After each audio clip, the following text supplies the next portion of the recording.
누가복음 3장 16절입니다. 하나님 말씀은 누가복음 3장 16절입니다. 요한이 모든 사람에게 대답하여 이르되 나는 물론 너희에게 세례를 베풀거니와 나보다 능력이 많으시니가 오시나니 나는 그의 신발끈을 풀기도 감당하지 못하겠노라. 그는 성령과 불로 너희에게 세례를 베푸실 것이요. 아멘. 말씀 제목은 I am second라는 제목으로 말씀을 나누겠습니다. I am second라고 하는 제목으로 말씀을 나누도록 하겠습니다. 이 세상은 모든 사람들이 공의하게 갖고 있는 게 내가 첫 번째가 되고 싶어 합니다. 그리스도인들도 하나님과의 관계 속에서 내가 첫 번째가 되고 싶어 하죠. 그래서 I am first가 되고 싶어 하는 그러한 사람들이 많습니다.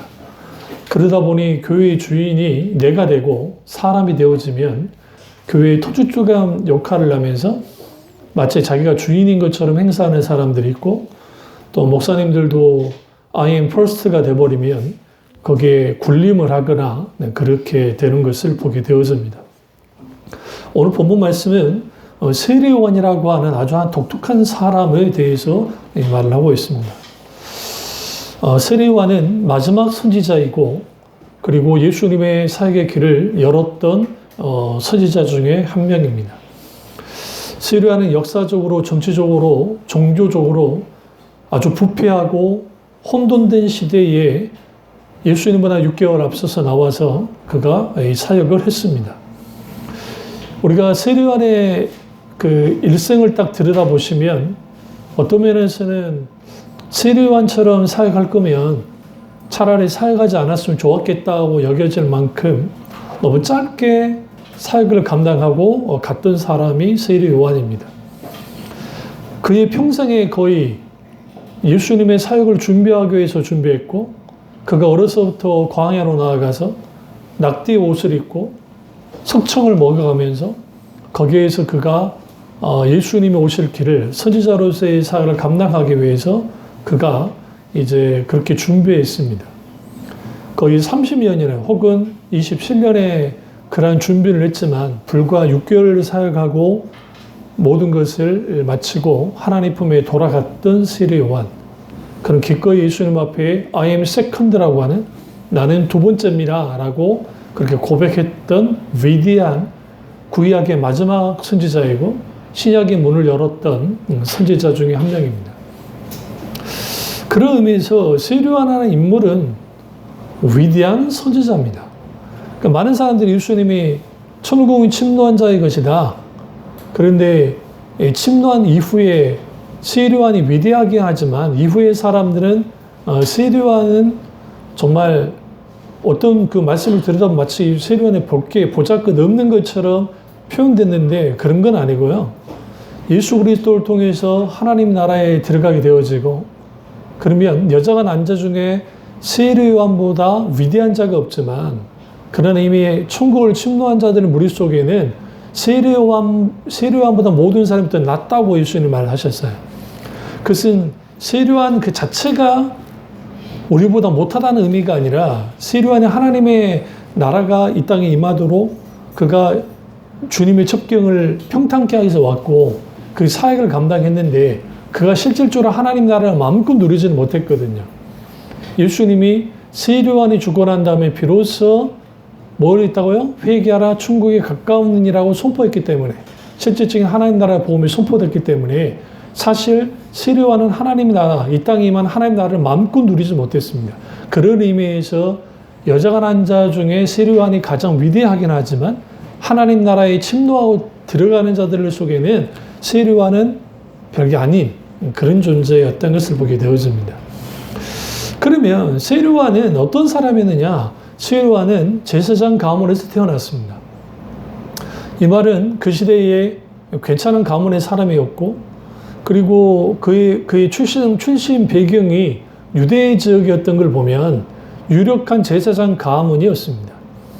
그런 의미에서 세례요한과 예수님이 비교되는데 이게 이제 마리아와도 친척 관계니까 엘리사벳이 친척 관계예요, 사실은. 그런데 그런 관계지만 세례요한은 그 당시 광야로 나아가서 예수님의 사역을 준비했습니다.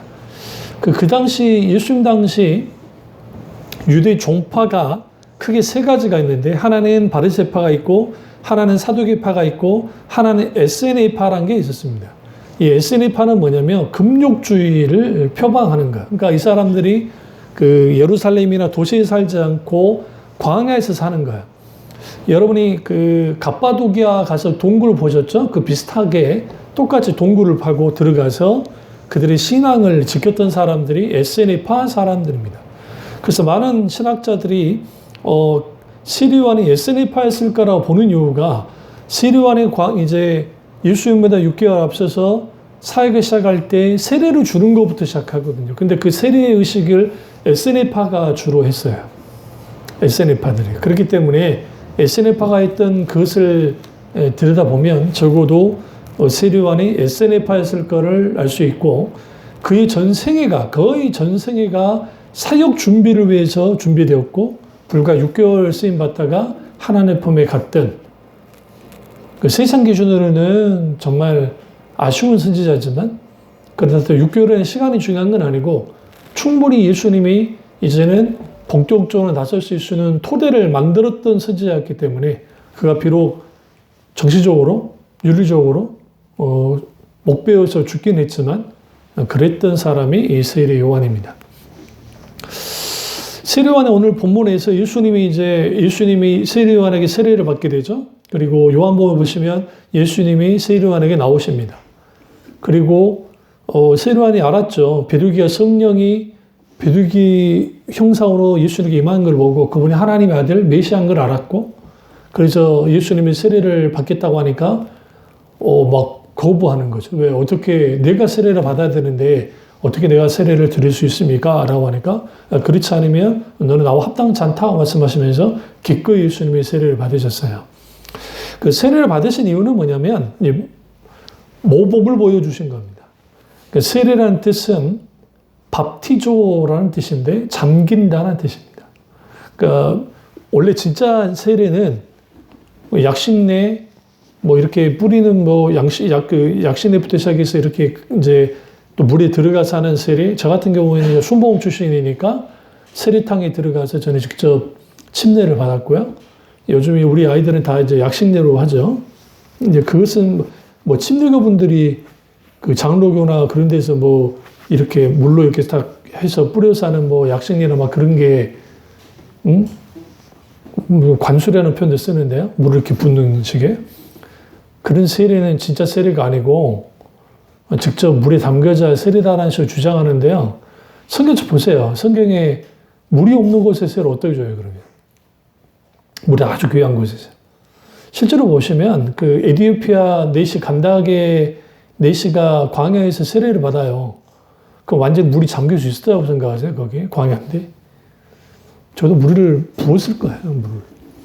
그러니까 무슨 의식이 중요한 건 아니고요. 거기에 그 그러니까 세례가 담겨진 의미는 죄에 잠겼다가 다시 일어나죠. 다시 살아난다, 깨끗해진다, 씻겨진다라는 의미를 이 세례를 갖고 있습니다. 그럼 예수님은 죄 씻을 분이 아니잖아요. 죄 없으신 분이니까. 그러니까 예수님의 사역을 출발을 세례를 통해서 하셨던 이유는 뭐냐면 이제 모든 사람들은 죄의 씻음을 예수님이 모든 사역을 감당하실 때니까 이제 모범을 보이셨던 겁니다. 그 정도 있으면 세례 요한 잘 나가죠. 그 정도 있으면 목에 기부수가 잠길 뻔한데 세례 요한 오늘 본문에서 뭐라 합니까? 그의 신발끈을 풀기도 감당치 못하겠다라고 말합니다. 이스라엘 사람들이 주로 그 사막지대에 살았기 때문에 광야지대니까 우리나라처럼 무슨 집신을 해서 아니 가죽신, 고무신을 이렇게 만들어서 그렇게 신을 수 있는 상황은 아니고 샌들이었습니다. 샌들. 우리가 생각하는 가죽 샌들뿐만 아니라 샌들이 있었고 그럼 그 샌들을 이제 주인이 집에 들어오면 주인이 직접 끈을 벗는 게 아니라 노예가 와서 종이 와서 이제 이걸 풀어주는 거야. 그런데 감히 세례 요한이 예수님의 샌들을 신발끈을 풀지 못하겠다고 할 만큼 그가 아주 하나님 앞에 낮은 자세를 갖췄습니다. 그래서 자기는 종보다 못한 존재라는 거죠. 예수님께. 이게 뭡니까? I am second. 나는 두 번째라는 거. 그런 사람들이 정체성이에요. 모든 그리스도인은 I'm second 되어야 돼요. 내가 first가 되면 안 돼요. 이 부분이 무너지니까 교회의 주인을 인간이 주인 노릇하는 거야. 교회 주인은 교황이 교회 주인도 아니고요. 담임 목사가 교회 주인도 아니고요. 교단 총회장이 무슨 뭐가 아니고요. 성공회 같은 경우는 여왕이 성공회 교회의 수장이잖아요. 카톨릭의 수장은 교황이잖아요. 그들이 직제라는 표현을 쓰지만, 그러나 사실은 모든 교회의 수장은 그리스도예요. 예수 그리스도 그분만이 머리시기 때문에. 그리고 나머지 다 동등하게 세컨드예요. 두 번째. 서드 없어요. 세 번째 없어요. 그러니까 우리는 모든 사람들은 그리스도 앞에 세컨드로 있으면 돼요. I'm second. 두 번째. 그런데 그 자리에 서려하지 않습니다. 만약에 만약에 세례요한이 이렇게 낮은 자세를 보이지 않았다 한다면 절대로 세례요한의 제자들이 예수님에게 가지 않았을 겁니다. 실제로 역사상 보면 세례요한의 제자들의 상당수가 예수님의 제자가 됐습니다. 그 대표적인 수제자 4명이 다 세례요한의 제자예요. 베드로, 안드레, 야고보, 요한이다. 세례요한의 제자였어요. 그런데 예수님이 십자가 못 박히고 돌아가시고 부활을 승천하시잖아요. 그런데 세례요한의 제자들이 일단은 세례요한의 제자들이 남아 있었다고요. 그들이 교회 공동체 안에 들어가지 않았어요. 그러니까 예수 공동체 안에 들어가지 않고 그냥 있었어요. 그러다 그들이 세례요한이 메시아다고 나가버렸다는 거예요. 이단이 돼버린 거예요. 그러니까 여러분 예수님 당시도 그 사도 요한이 예수님의 공동체 안에 들어오진 않았는데 예수님의 이름으로 귀신을 쫓아내는 사람들이 찾아왔어요. 그러니까 사도 요한이 뭐라고 하냐면 예수님이 보고를 하는 거예요. 예수님의 이름으로 귀신을 쫓아내는 무리들이 있습니다. 그들을 혼내주십시오. 그 일을 하지 못하게 하십시오. 그러니까 예수님이 뭐라고 하냐면 내 이름으로 귀신을 쫓아내는 자는 나와 합당하다라고 말씀하셨어요. 근데 그것이 단순히 교회 밖에 신앙생활을 해도 된다는 차원의 것이 아니에요. 왜냐하면 그 당시에는 교회가 탄생되지 않았기 때문에. 그 당시에는. 그러니까 예수님을 중심으로 한 공동체가 있긴 있었지만 실질적인 교회가 아직 태동하지 않았기 때문에 그런 의미에서는 그럴 수 있죠. 그래서 그 초대교회 역사를 보시면 교회 공동체 안에 그러니까 들어오지 않고 있었던 그룹들이 있어요. 실제로. 그게 이제 사막이든 어디든 이게 역사상 다 있던 일들이에요. 오늘날에 가나안 교인이 갑자기 20세기에 나타난 현상이 아니에요. 그게 비슷하게 있었다고요. 그러면 의도는 다 좋았어요. 그러니까 카톨릭 교회가 타락을 하니까 수도원 운동이 일어나고, 수도원 운동이 일어나서 지금의 그 이집트 사막이라든지 시나이 반도 사막이라든지 그 사막 같은 데 들어가서 수도사들이 생겼고, 그들이 진리와 그 말씀 가운데 있기를 원했지만 그들이 이후에 타락해버렸나봐요. 그러니까 신비주의에 빠지고 거기에서 수도원이 탄생됐는데 그 수도원이 무슨 역할을 해요? 이제 모든 타락의 원상이 이제 되어버린 거죠. 근데 그런 의미에서 그러니까 교회 공동체는 그러면 타락하지 않았느냐? 타락은 했죠. 그런데 중요한 건 있어요. 뭐가 중요하냐면 교회 공동체는 그나마 하나님이 그 시대마다 개혁을 통해서, 부흥을 통해서 뒤바꿔요. 바꿔요. 그러나 상당수 이단이 어디서 나왔냐면, 소위 교회 공동체에서 바뀌어놨던 데에서 이단들이 굉장히 많아요. 교회 안에서 나오긴 했지만, 그렇게 이단들이 많이 나왔던 걸 보게 되어집니다. 그런 의미에서 오늘 세례요한은 아주 위대한 사람이에요. 그가 업적을 많이 남겼기 때문에 위대하지 않아요. 왜냐하면 세례요한의 업적이라는 게 없어요. 거의 크게. 요단강에 나와가지고 회개하라 천국에 가까웠느니라고 선포했어요. 그러자 무수한 사람들이 나왔어요. 그럴 수밖에 없는 게 세례요한의 출신 배경이 레위인이고 레위 족속이고 그리고 제사장이었고 그 아버지가 12반차에 들어가서 사역을 감당할 만큼 유력한 제사장 가문의 사람이었고 그 어머니가 엘리자벳이 유다 지파고 그 유다 지파 가문 중에도 좀 달라요. 그러니까 지금 요셉 가문과 또 달라요.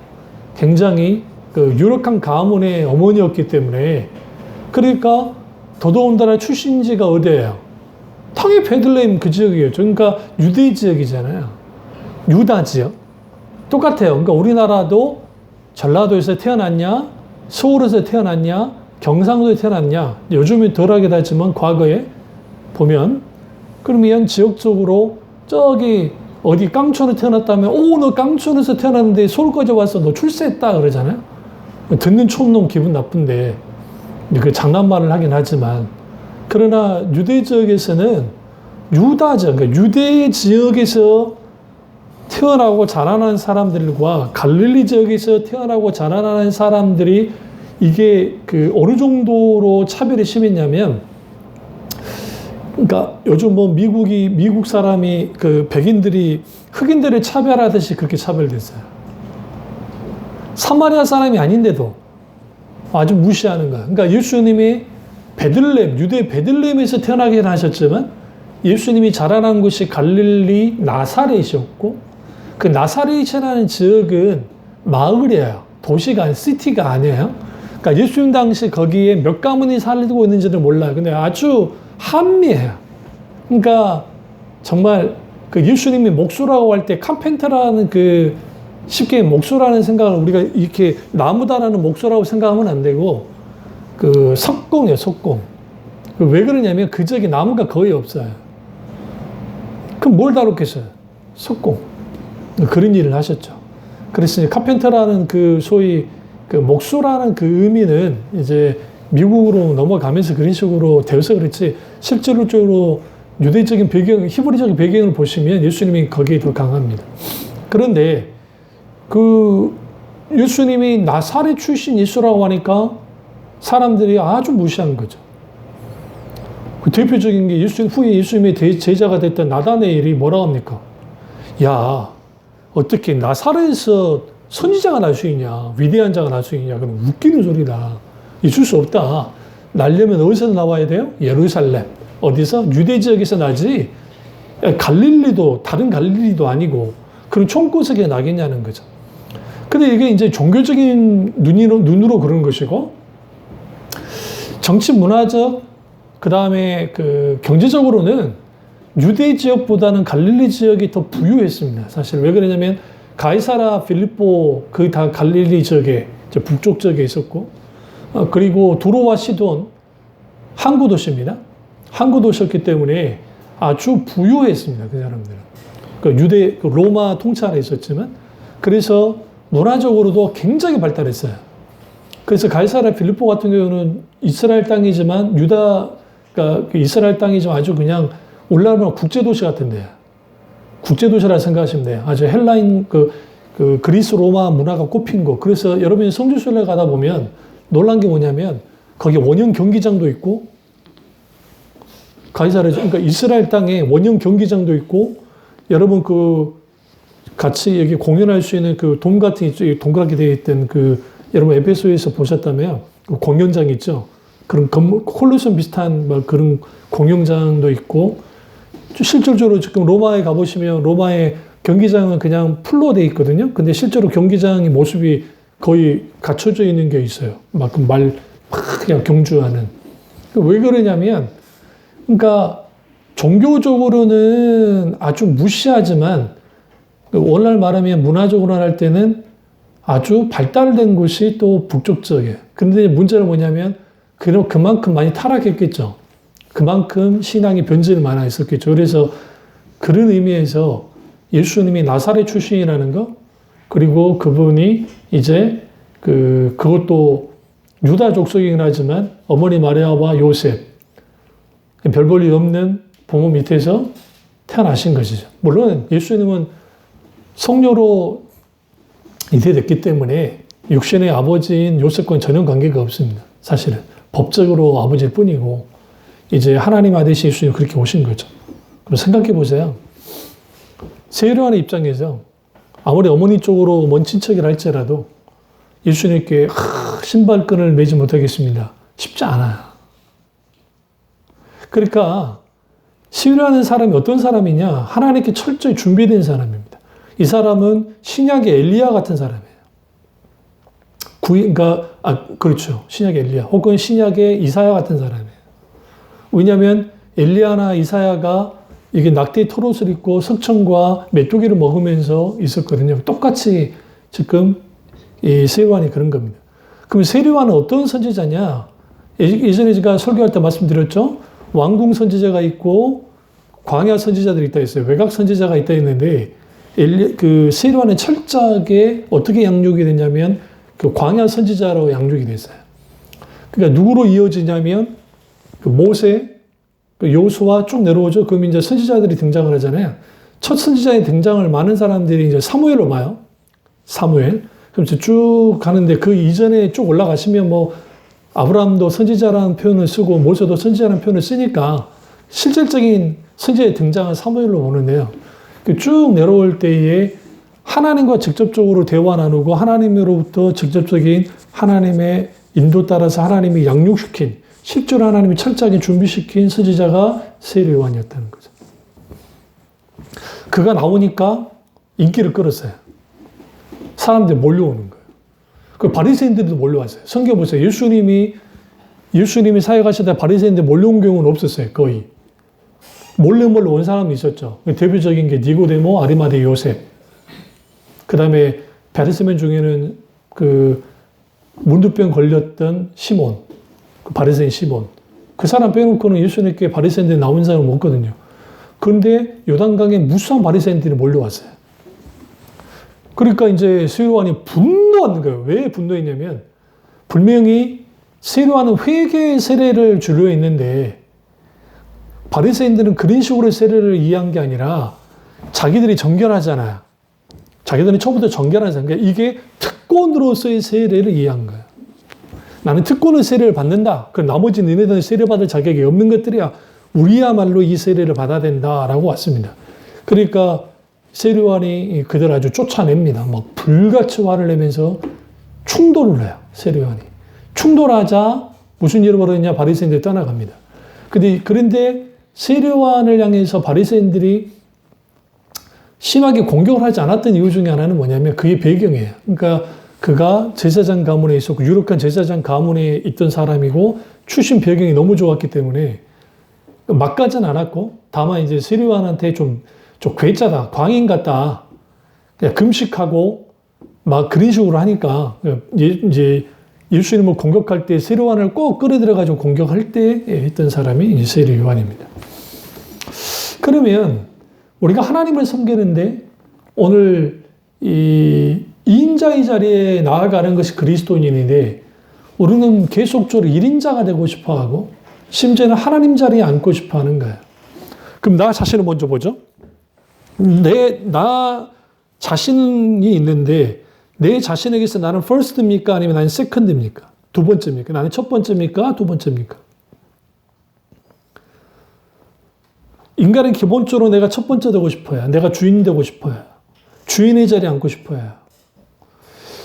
두 번째 자리라는 것은 뭐냐면 주인 자리를 내어놓을 때 가능해요.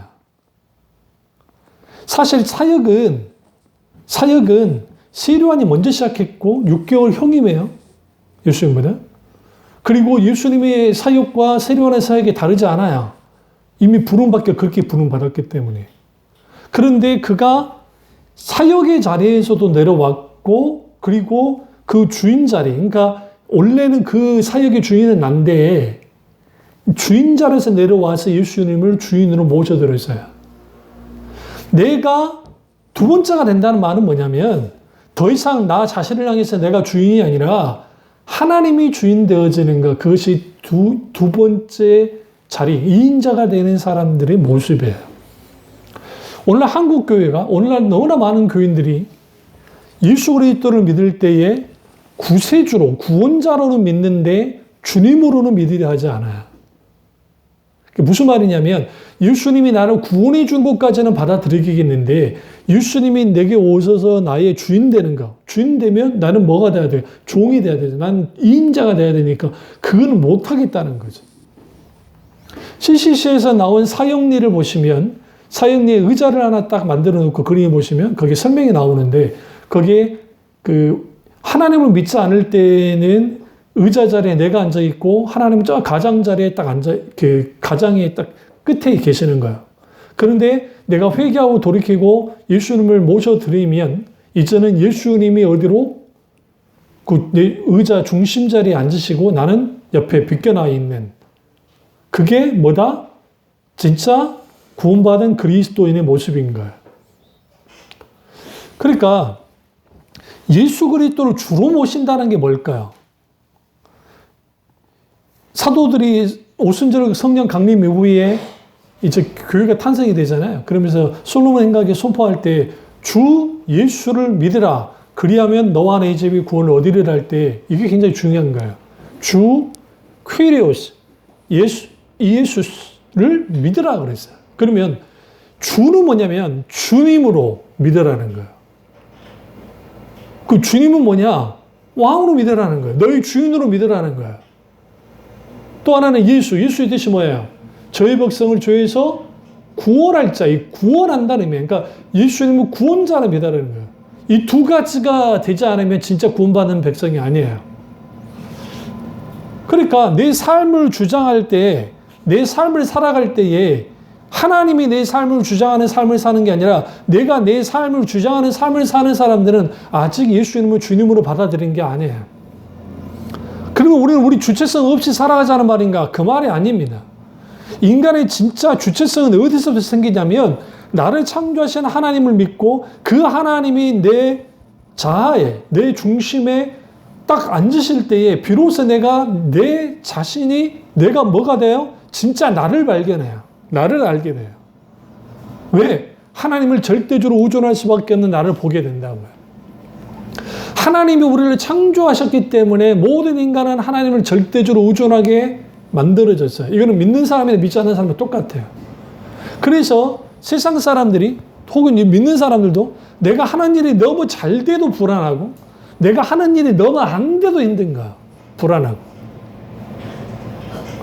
우리 생각에 너무 잘 되는데 왜 불안하냐? 아니 인간은 기본적으로 그래요. 이 잘 되었던 것들이 안 되면 어떻게 하자라는 생각을 해요. 그리고 내가 이루고 싶어한 것들을 많이 이루어요. 이뤘는데 막상 이루고 보니까 허무할 때가 많아요. 허무한 거야. 왜 이렇게까지 허무해지지?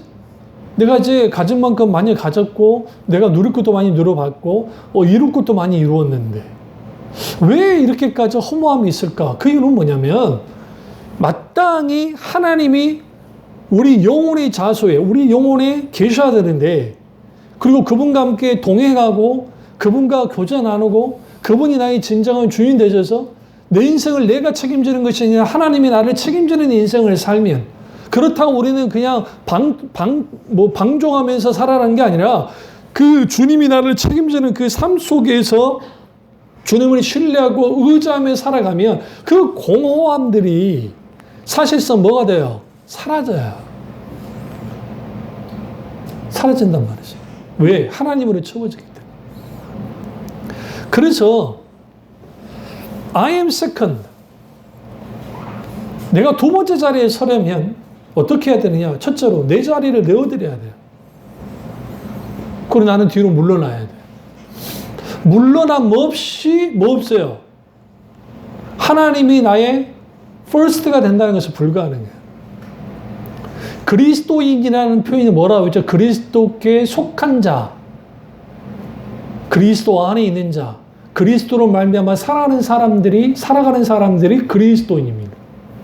우리는 말은 그리스도인이라고 하지만 내 마음대로 살아가거든요. 그러니까 여러분 교회에서 이제 안수 집사님이나 권사님이나 장로님을 세울 때 목사님이 독단으로 세우는 게 아니라 공동의회를 해서 투표를 해서 그 투표에 과반이 이상이 돼야 이제 권사님으로 안수 집사님으로 장로님으로 되거든요. 그런데 자격 없는 사람이 어쨌든 나는 장로하고 싶고 뭐 하고 싶어 해가지고 막 하는 사람들이 있어요. 그래서 그 자리가 안 되어지면 무리를 일으키고 화를 내고 분란을 일으키는 사람들이 있거든요. 왜 그럴까요? 내가 높은 자리에 있고 싶거든요. 아직 모아보지 않은 사람이에요. 내 자리를 주님께 기꺼이 내어드려 본 적이 없는 사람인 거죠. 오늘 누가요? 오늘 세례 요한이 기꺼이 자기 자리를 내어드렸습니다. 그리고 이렇게 말합니다. 나는 종보다도 못합니다. 라고 하는 거예요. 이 말들은 예수님의, 그 세례 요한의 제자들은 억장이 무너지는 거예요.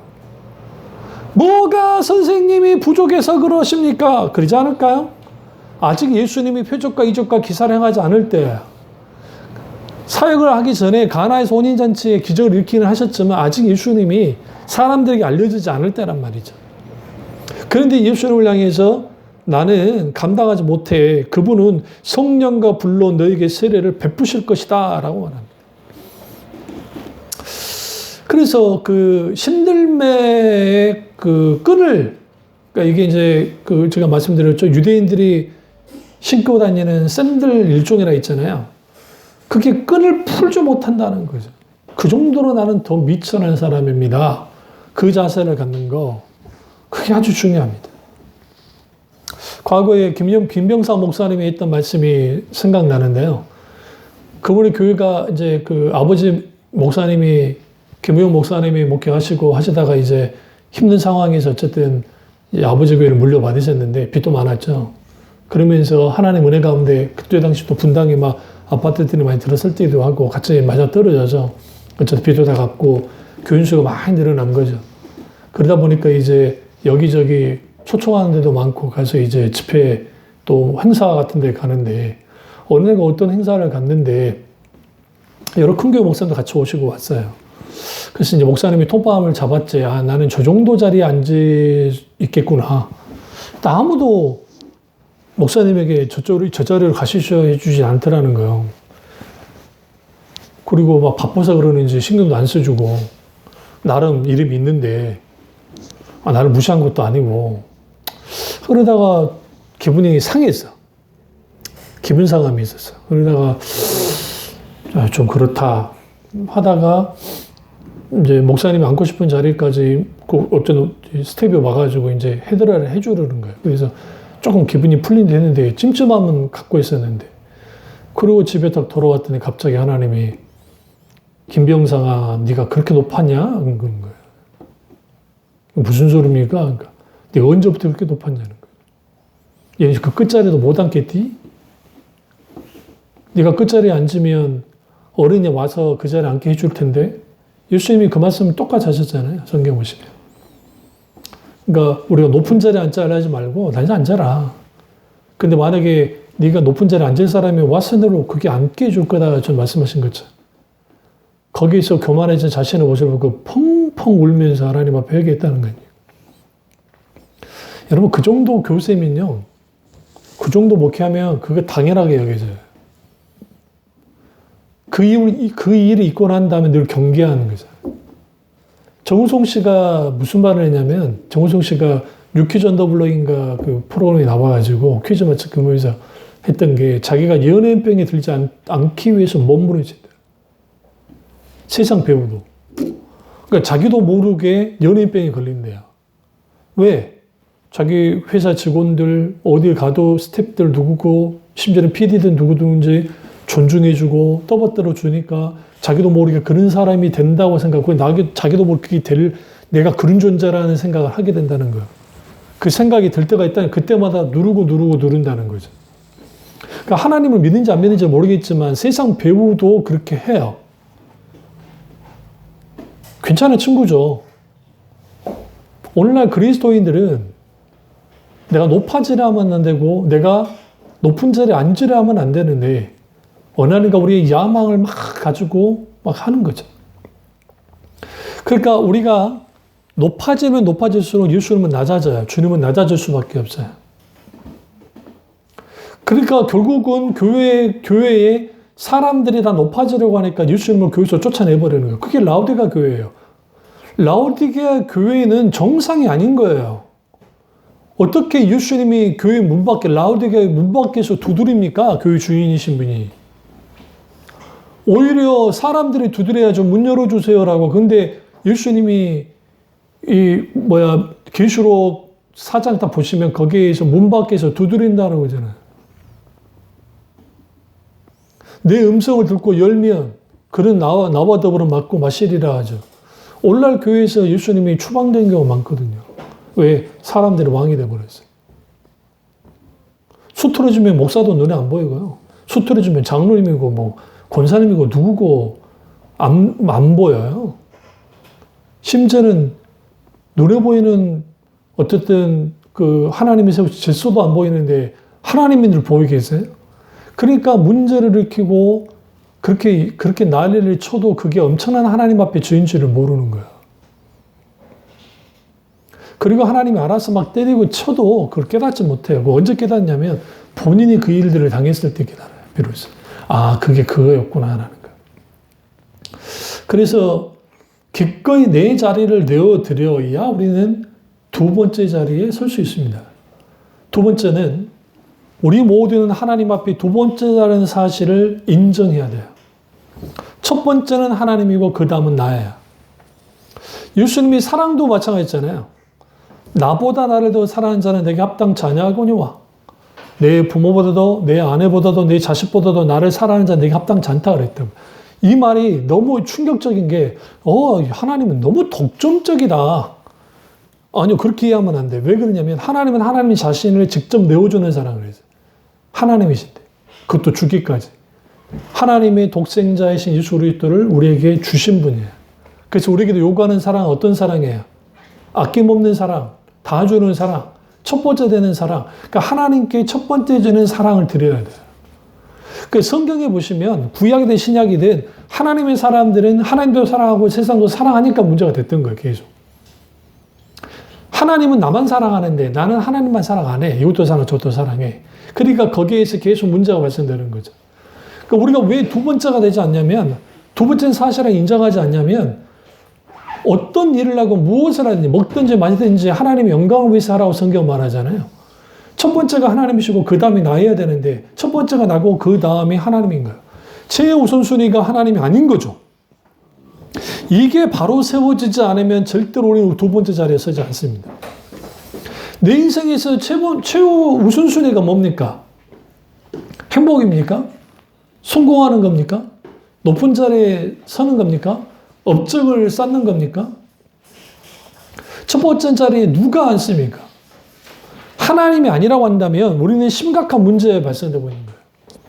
목사가 자기 야망을 내려놓지 않으면 교인들을 이용해서 부를 이루고 교인들을 통해서 뭔가 해서 높은 자리에 올라가고 그래서 그 수억을 써서 총회장 자리에 앉아서 총회장님네하고 소위 말하는 소위 다스리는 자리에 앉은 그 자체가 그러면 그게 복입니까? 하나님 보시기에?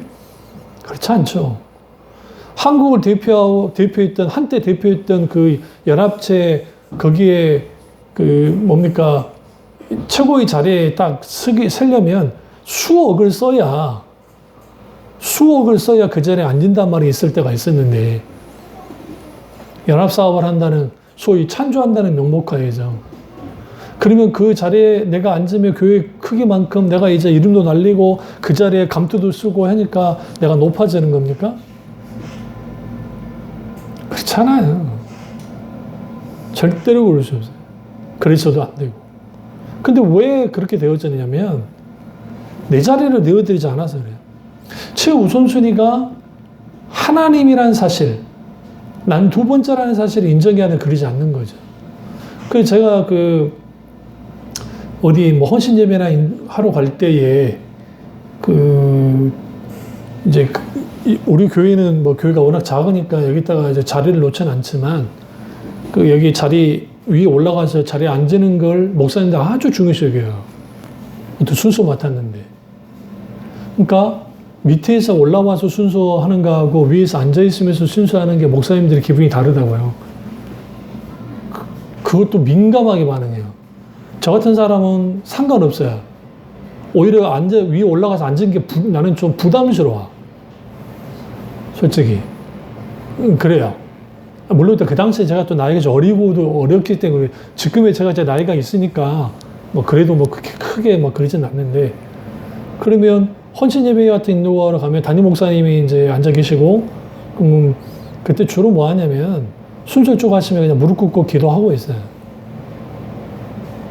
그리고 이제 내가 단위에 서야 될 시간이 되면 계속 무릎 꿇고 있으면 이따 다리 저리면 안 되니까. 그래서 이제 살짝 앉아가지고 이제 조용히 있다가 올라와서 이제 그렇게 하는 거거든요. 내가 두 번째라는 사실, 그 사실을 머리로는 인정하겠고 또 내 마음으로도 인정하는데 실제로는 그렇게 안 되는 이유가 뭐냐면 인간에는 뼛속 깊이 있는 게 뭐냐면 자기 사랑이에요. 그러니까 자기 사랑의 본능은 다 갖고 있어요. 인간의 본능이기 때문에. 그래서 I'm first가 돼요. 내가 먼저 되고 그 다음이 다른 게 되어야 되는 거예요. 그런데 자기를 부인하고 예수 그리스도의 십자가를 지게 되면 뭐가 바뀌어지냐면 내가 first가 아니라 내가 세컨드가 돼요. 왜 그러냐면 예수 그리스도의 십자가의 사랑이 최우선되어야 되기 때문에 하나님 그분이 내게 최우선되기 때문에 그렇습니다. 그 사실을 알고 인정해야 돼요. 난 두 번째라는 거. 난 첫 번째가 아니라는 거. 근데 너무나 많은 사람들이 내가 첫 번째가 되는 거야. 그럼 어떻게 할 수 있냐면 신앙생활하는 거 보면 알 수 있어요. 그러니까 결국은 교회 가서 예배 드리는 것은 내가 은혜 받기 위한 것이고 교회 와서 내가 신앙생활하는 것은 뭔가 하나님으로부터 도움을 받고 내가 원하는 것을 얻기를 위해서. 그러니까 일종의 신앙이 내가 살아가는데 내 행복과 내 안녕과 내 안전을 보호하는 보호막춤으로 혹은 안전만춤으로 이해하고 신앙생활하는 사람도 있어요. 이걸 하나님을 수단으로 여기고. 그러니까 하나님 그분이 유일한 이유이자 목적되지 않고 종교라고 한 종교, 기독교라는 종교로서 내가 유익을 얻고 뭔가 이익을 얻고 자아 성취를 하고 내가 뭔가 안정감을 느끼기 위해서 신앙생활 하는 사람들이 있어요. 그러니까 당연히 모든 초점이 어디에 맞춰요? 내게 맞춰지는 거예요. 당연히 설교하는 목사도 내게 맞춰줘야 돼. 왜? 나는 철저한 소비자니까. 심지어는 헌금 돈까지 내주잖아. 돈만 내? 설거지도 해줘. 청소도 해줘. 돈 안 받고. 어디 가면 난리 날 일이지. 그것만 해? 심지어는 전도까지 안 해? 홍보도 해주는 거예요. 세상 말로 하면. 홍보도 알아서 해주고. 그런단 말이죠. 그러니까 당연히 내가 모든 것의 중심이 되어지면 그렇게 되는 거예요. 그럼 사람들을 끌어모아야 되겠으니까. 그래서 그들의 필요를 채워주고 그들이 원하는 것들을 차곡차곡 해주는 거예요. 그리고 그들이 할 수 있도록 해야 되니까 과거에 한국 교회는 책망하면서 막 해도 되는 시대였지만 오늘날 시대는 그러면 난리가 나니까 그렇게는 안 하고 아주 이제 세련된 형태의 소위 그 신본용주의가 나와가지고 거기에 교묘하게 자아 성취라는 거, 자기 만족이라는 거, 자기 어떤 그 감성 충만이라는 것들을 장치를 해가지고 그걸 가지고 쭉 해주는 거예요. 떠받들어져. 떠받들어지는 거예요. 그리고 오늘날 시대에는 불편한 거 못 참잖아요. 우리 교회 여기 온풍기 없다고 생각해 보세요.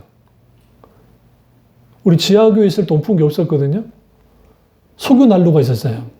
석유 난로. 그러니까 제가 몸이 굉장히 안 좋아졌던 데가 그때인데, 그러니까 석유 난로 하나 띈다고 해서 그게 그 막 따뜻해지지 않아요. 솔직히 그 앞에만 그럴 뿐이지. 쉽지 않죠. 근데 저도 어렸을 때 우리 교회도 그렇지만 제 모교회도 그 당시 그런 게 어디 있어요. 화목 난로가 해가지고 3개 이렇게 연통해가지고, 그러니까 그 겨울에 되기 전에 교회 사자 집사님이나 청년 형들이, 전도사님들이 바빠요. 막 연통 다시 손보고 막 책 같은 거 막 다 정리하고 막 해가지고 그거 하는데 그거 해도요, 추워요. 또 교회 2층에도 또 해놔야 돼. 그러니까 이제 우리 같이 작은 것들은 어디로 기어 들어가요? 교회 연통 가까이 가서 거기서 탁. 그러면 또 성질 고약한 집사님들이 쫓아내. 너희들은 왜 거기 가 이놈들아. 전문놈의 새끼들이. 그 와가지고 뽀짝이 자기가 또 앉아 옆에. 그래서 탁.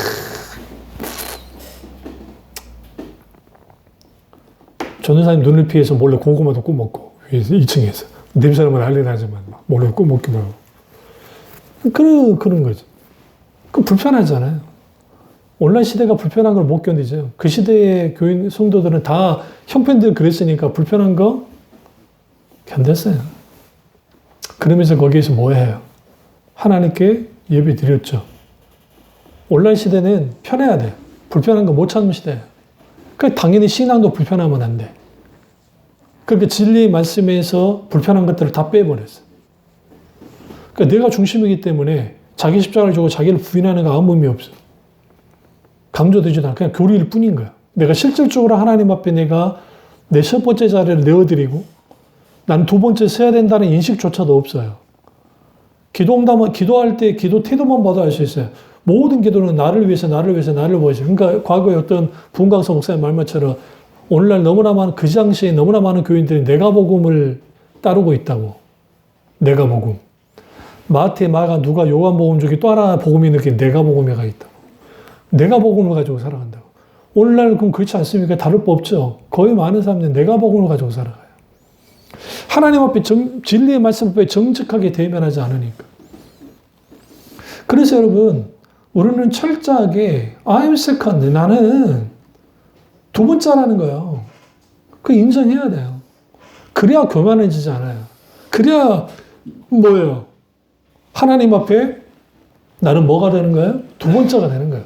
그럼 두 번째가 됐다고 우리는 별거 아닌 존재가 되는 것이냐? 아니요. 우리는 왕 같은 제사장이요. 거룩한 나라요.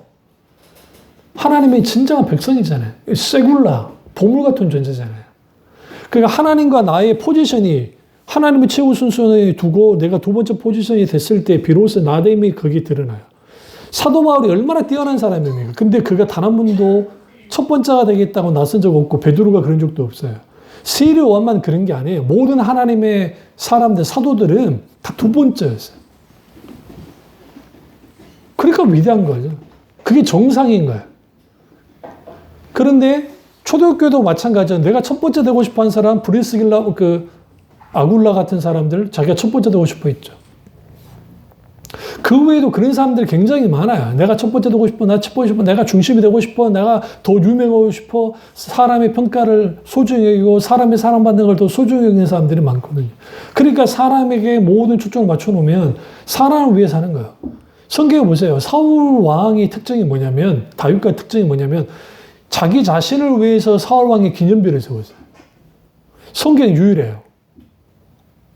그러니까 하나님이 기념비를 세워라는 경우가 있었어요. 그게 뭐냐면 여호수아와 이스라엘 백성들 요단강을 건너올 때 12도를 취해서 기념비를 세우라는 경우는 있었지만 사울이 자기 자신을 위해서 기념비를 세웠다고. 왜? 대적이었던 아말렉 족속의 아가왕으로 사로잡고 그를 했기 때문에 그때 하나님 뭐라 합니까? 하나님이 진노하셨잖아요. 사무엘에서 말하고도 순종이 제사보다 낫다고 하면서 분노하고 그거 아랑곳하지 않았어요. 사무엘이 그냥 갈까봐 강제로 붙잡아두고 당신 나와 같이 승리 입성하자고. 그 제사 드려달라고. 그러니까 뭐합니까? 사무엘이 제사를 드려줘요. 그걸 가버려요. 그거 하는 짓이 뭐예요? 자기를 위해서 기념비를 세웠어요. 자기가 최고라는 거죠. I'm first인 거예요. 내가 처음 되는 거예요. 그러니까 오늘날 우리는 사람을 어떻게 평가하냐면 그 사람 업적 가지고 평가하잖아요. 그러니까 세상은 다 업적 가지고 평가를 하겠죠. 그러나 하나님은 업적 갖고 절대로 평가 안 해요. 만약에 그렇다고 한다면 달란트 비유가 좀 달라져야 돼요.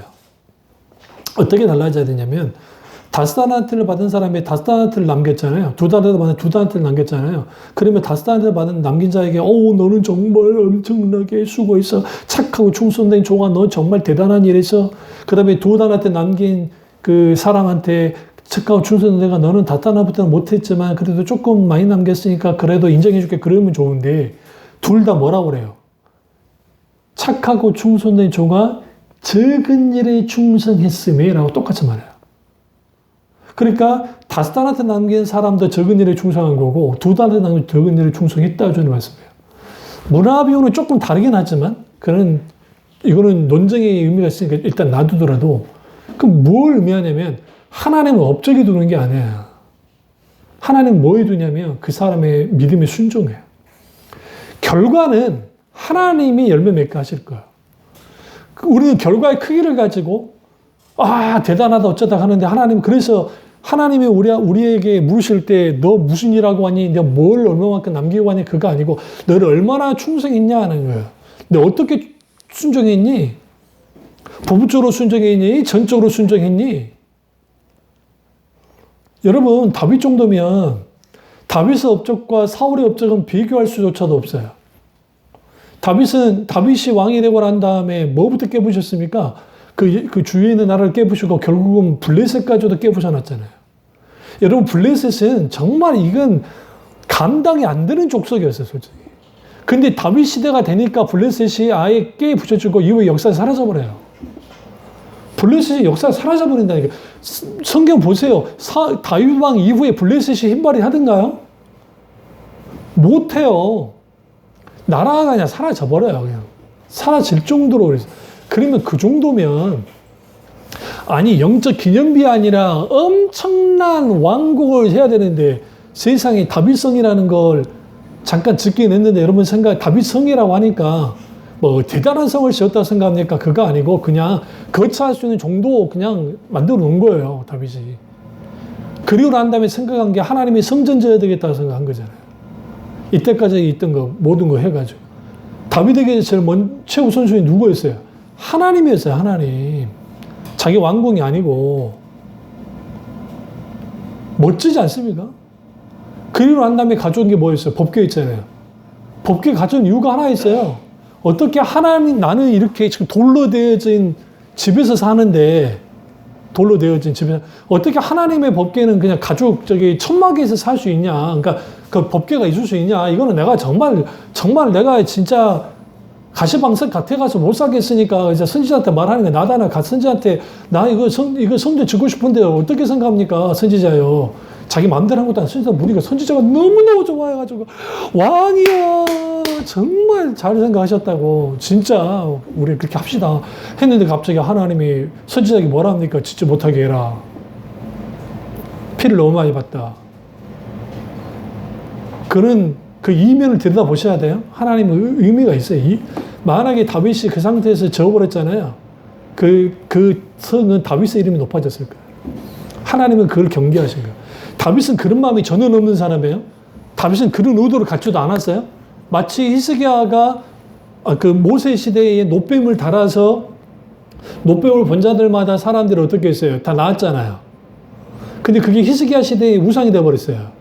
그러니까 이스라엘 나라의 우상에 대해서 그 그 노뱀, 히스기야가 아니라 노뱀을 숭배했다고 사람들이. 왜? 그 노뱀이 있으면 치료가 된다고. 우리 유니세프 그 표시가 뱀으로 되어 있죠. 그게 다 그 이유가 있어요, 그게. 근데 그 히스기야가 그걸 보면서 분노합니다, 하나님 앞에. 그래서 노뱀을 가져다가 어떻게 했어요? 빻아버려요. 빻아서 이걸 나눠줘갖고 물을 마시게 해버렸어요. 없애버렸단 말이죠. 그러니까 하나님은 그걸 다 알고 계시고 다윗은 그런 존재가 아니니까.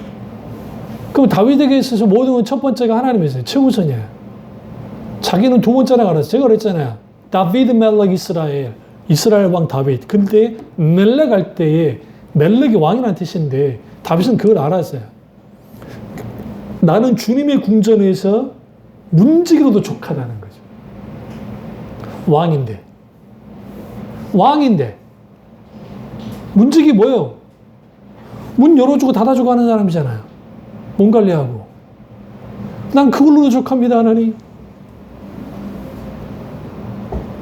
그래서 다윗은 늘 2인자의 자리에 있고 싶었는데 그렇게 실조 그랬고 그런데 서양 역사에서 가장 위대한 왕은 다윗이에요. 거기 줄리어스 시저, 알렉산더, 나폴레옹, 기타 등등 어마어마한 게라산 같은 사람들이 나왔지만 여전히 지금 서양 사람들 속에는 다윗이에요. 그래서 전설 속에 있는 아도왕도 다 다윗이 모델이고 소설 속에서 나왔는데 다 다윗이 모델되어서 나왔어요. 그것은 곧 뭘 의미하냐면 우리가 하나님 앞에 자기 자리 포지션을 두 번째로 둘 때 하나님은 한없이 높여줘요. 이 세상에서 최고의 존재가 되도록 높여줘요. 그리고 하나님의 영광을 받으신단 말이죠. 결코 교만해지지 않아요. 그러나 그의 아들 솔로몬은 자기가 높아졌죠. 성전을 지을 때는 7년이 걸렸는데 자기 궁전 지을 때 13년이 걸렸어요. 자기가 높아지려고. 그 결과는 이스라엘의 타락이었어요. 문제가 된 거예요. 그리고 나라가 쪼개졌죠. 세 번째는 하나님이 주인공이시고 나는 뭐야 돼야 돼요? 조연이 돼야 돼요. 조연. 나는 조연이다. 혹은 들러리가 돼야 돼요. 오늘 세리완이 철저하게 들러리가 되기를 자처합니다. 조연 되기를 자처합니다. 근데 우리가 주연 되기를 원해요. 우리는 나서야만 해. 내가 뭔가 되어져야 돼. 그러니까 우리는 첫 번째 되고 싶어 하고 나는 주연 되고 싶어요. 근데 여러분 보세요.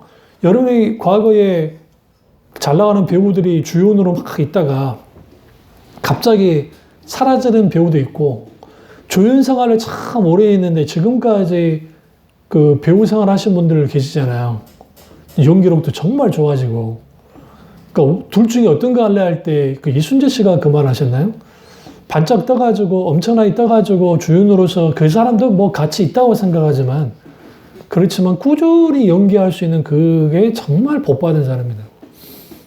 가치 있다고. 나는 그런 사람이 되고 싶어 했다고. 그러니까 예수 믿는 사람도 똑같아요. 실제로. 내가 뭔가 하나님을 위해서 내가 뭐 해봐야지, 막 해봐야지 그랬던 사람이 모세 아닙니까? 모세가 40살에 사람 죽일 때 성격이 급해가지고 때 쳐주겠다고 생각하십니까? 성경에 보시면 민족을 돌아보고 주겠다 했어요. 이 말은 내가 나서서 뭐 하고 싶어 했어요? 나라를 구하고 싶은 그 마음을 갖고 있었단 말이에요. 근데 이게 하나님보다 앞서게 되어지면 이게 독이 돼요. 그러니까 하나님이 40년 동안 뭐 한 거야? 다뤄버린 거야. 다루신 거야. 그리고 40년 이후에 80살이 됐을 때 I'm first가 아니라 세컨드도 아니고 아주 꼴찌에 있었어요. 자존감 다 무너지고. 그 상태에서 하나님이 끌어올리잖아요. 네가 민족 이끌어. 네가 first 돼야 돼. 여기서 first는 달라요. 하나님과 관계 속에서는 하나님만이 first이지만 이제 네가 지도자가 돼야 돼. 그러니까 하나님 없이 자기가 지도자가 되고 싶어 했어요. 40년 전에. 그걸 이루었다고 한다면 하나님은 온데간데 없었을 거야. 모세만 이름이 높여졌겠죠. 그런데 하나님이 그 인생 지려 밟으시고 훈련시키시고 하나님이 최우선 되어지고 그러니까 하나님이 주연이시고 나머지 내가 조연이나 들러리라는 걸 알게 될 때 그가 미루고 미뤘지만 하나님을 붙잡자 결국 민족이 지도자가 된 거죠. 그것처럼 우리가 정말 철저하게 내가 조연이 돼야 되는데 이제 여기서 어떤 함정이 있냐면 사람들은 머리가 얼마나 비상하냐면요. 하나님도 영광받고 나도 영광받으면 되지. 하나님도 좋고 나도 좋으면 되지. 그래서 이제 사람들이 그런 거 어떤 기도하면서 하나님 이 사업 잘 풀리게 해주시면 내가 하나님께 헌금도 드리고 내 사업도 잘 되게 해 주시옵소서. 막 기도하는 사람들이 있어요. 그러니까 하나님도 좋고 나도 좋고 하나님도 영광받고 나도 영광받고 라는 식의 그런 식은 없어요. 솔리어 데이 글로리아 오직 하나님께 영광. 종교개혁자들의 모토 중에 하나입니다. 그러니까 우리가 하나님께 영광을 드리면 잘 들으세요? 하나님 우리를 높이십니다. 그러니까 안성우 목사는 아주 무명 중에 무명이고 아무도 모르잖아요. 우리 교회 빼놓고. 근데 하나님이 어떤 시점 속에서 하나님의 부흥이 임하고 하나님 놀라운 역사가 일어났을 때 그때 교만하지 않고 실제 하나님의 인도를 따라 나아가면 그때 하나님 높이실 때가 있어요. 그게 그런 사람들의 성격이 많아요. 그러니까 그렇게 왜 하나님이 그러면 우리에게 보시는 게 뭐냐면 항상 하나님도 영광 받으시고 나도 영광 받는 시기는 없고 하나님도 좋고 나도 좋은 시기는 없다는 거야. 이거는 사탄의 달콤한 유혹에 불과해요. 그래서 우리는 철저하게 뭐 해야 되냐면 하나님이 영광 받으시는 삶을 하나님께 영광 드리는 신앙생활을 해야 돼. 어떤 상황 속에서도. 그렇게 되어지면 그 하나님이 뭐 하시는 거야? 그 하나님이 드러나게 될 때, 우리 말로 드러나는 게 아니라 우리의 인생에, 우리의 삶 속에, 내 생애 전체에 드러나게 될 때 그 하나님이 영광 받으시고 사람들이 그것을 보고 하나님이 살아계시다는 걸 알아요. 그게 진짜 전도예요. 그러니까 사도 바울의 삶을 쭉 따라가고 우리가 돈만 많으면, 여러분이나 나 돈만 많으면 사도 바울의 루트를 따라가고 베드로의 사역했던 루트를 쭉 따라가고 그 이걸 이제 지저스 로드라고 해서 그 이스라엘에 예수님이 걸어 다니시면서 복음 전도했던 약 한 80km 정도를 걷는데, 길게는 크게 걸을 수 있어요. 걸을 수 있는데 그걸 적어도 한 10일 정도로 해가지고 무리하지 않고 걸어 다니면서 보면서 막 그런 걸 가다 보면 그걸 하신 목사님이 계세요. 히브리 대학을 나오신 목사님이 계시는데 그 목사님이 하시는 말씀이 그래요. 그냥 차로 쭉 다니고 거의 뭐 이스라엘에 살고 막 그러셨으니까 했는데 막상 그 걷고 하면서 다 바뀌긴 했지만 말씀과 함께 같이 읽어가면서 막 하다 보니까 그 주님 가신 그 길을 따라가다 보니까 그 오는 게 달라. 뭔가 외롭고 힘든 그 길, 그 십자가의 길. 결국 예수님 그 길을 가셨으니까 우리도 따라가야죠. 그렇다 한다면 예수님 보세요. 예수님 스스로 높아지려 했나요? 아니요. 왕 세우려는 데도 마다 있어요. 심지어는